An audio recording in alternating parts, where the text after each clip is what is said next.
Hi guys, it's Miss Heather. I'm back today to read Chapter 2 of our storybook, Because of Winn-Dixie. Chapter 2. That summer I found Winn-Dixie was also the summer me and the preacher moved to Naomi, Florida, so he could be the new preacher at the Open Arms Baptist Church of Naomi. My daddy is a good preacher and a nice man, but sometimes it's hard for me to think about him as my daddy because he spends so much time preaching or thinking about preaching or getting ready to preach. And so, in my mind, I think of him as the preacher. Before I was born, he was a missionary in India, and that is how I got my first name. But he calls me by my second name, Opal, because that was his mother's name, and he loved her a lot. Anyway, while me and Winn-Dixie walked home, I told him how I got my name, and I told him how I had just moved to Naomi. I also told him about the preacher, and how he was a good man, even if he was too distracted with sermons and prayers and suffering people to go grocery shopping. But you know what? I told Winn-Dixie. You are a suffering dog, so maybe he will take to you right away. Maybe he'll let me keep you. Winn-Dixie looked up at me and wagged his tail. He was kind of limping, like something was wrong with one of his legs, and I have to admit, he stunk bad. He was an ugly dog, but already I loved him with all my heart. When we got to the Friendly Corners trailer park, I told Winn-Dixie that he had to behave right and be quiet, because this was an all-adult trailer park, and the only reason I got to live in it was because the preacher was a preacher, and I was a good, quiet kid. I was what the Friendly Corner trailer park manager, Mr. Alfred, called an exception, and I told Winn-Dixie he had to act like an exception too.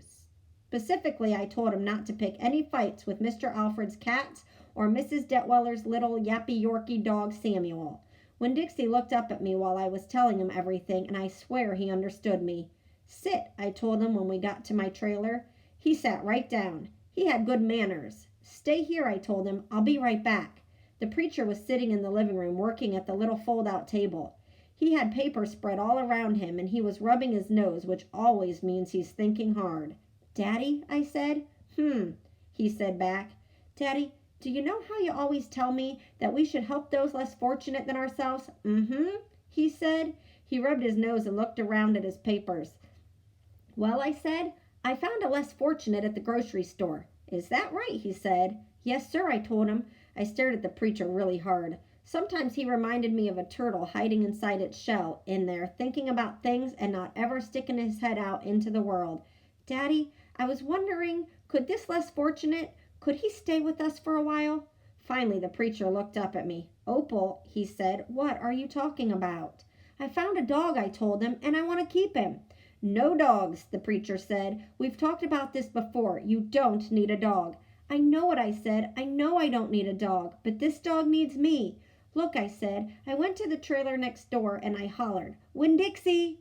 Winn-Dixie's ears shot up in the air and he grinned and sneezed, and then he came limping up the steps and into the trailer and put his head right in the preacher's lap, right on top of a pile of papers.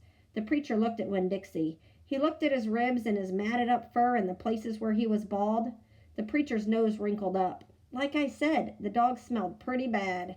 Winn-Dixie looked up at the preacher. He pulled back his lips and showed the preacher all of his crooked yellow teeth and wagged his tail and knocked some of the preacher's papers off the table.